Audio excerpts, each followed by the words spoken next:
My name is Graham Bethune. I'm a retired Navy commander, pilot, had a top secret clearance. 50 years ago, February the 10th, 1951, I was flying from Keflavik, Iceland to Argentia, Newfoundland. It was at night, it was dark. About 300 miles outside of Argentia, I saw a glow on the water, like approaching the city at night. As we approached this glow, it turned to a monstrous circle of white lights on the water.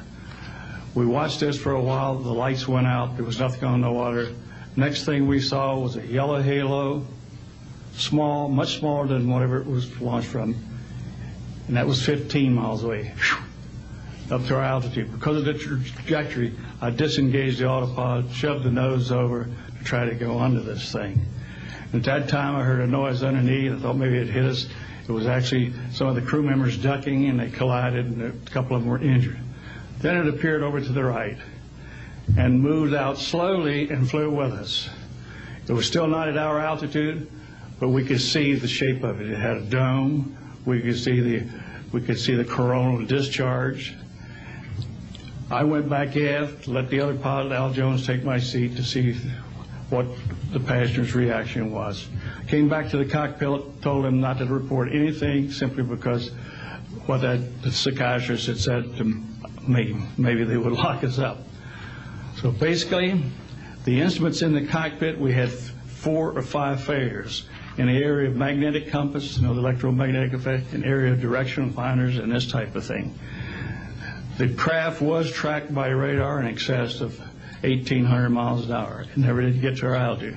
We had 31 passengers, plus the psychiatrist and the crew members that all cited this at different areas. When we landed at Argentia, Newfoundland, we were interrogated by the Air Force, an excellent interrogation, Captain Paulson. When we landed at the Naval Air Test Center here at Patuxent River, we were required by Navy intelligence to make out individual reports. Out of the National Archives, I have the 18-page official Navy and Air Force report. I've made up a report to straighten out all the truth. There's a stack of books out there this high that have written all of this up. So the truth is here. I will testify under oath before Congress that everything that I have said is true.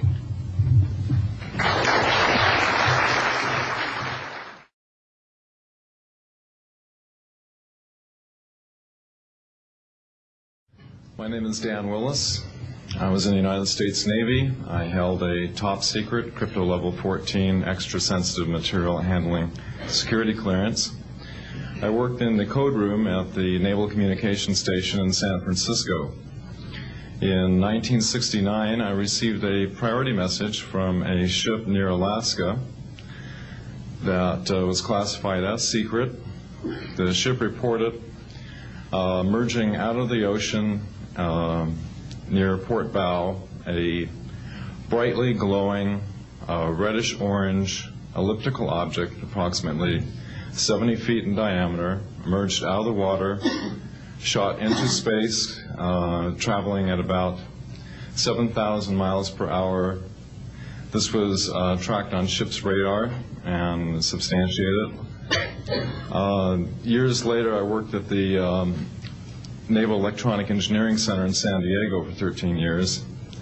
The co-worker who I worked with worked at the NORAD facility. When he first started working at the facility, he noticed objects going on the screens that track everything out in space and in the air, objects going off the scale, doing right-angle turns. When he inquired, his older supervisor advised him that, quote, it was just a visit from one of our little friends. I thought this was a little unusual.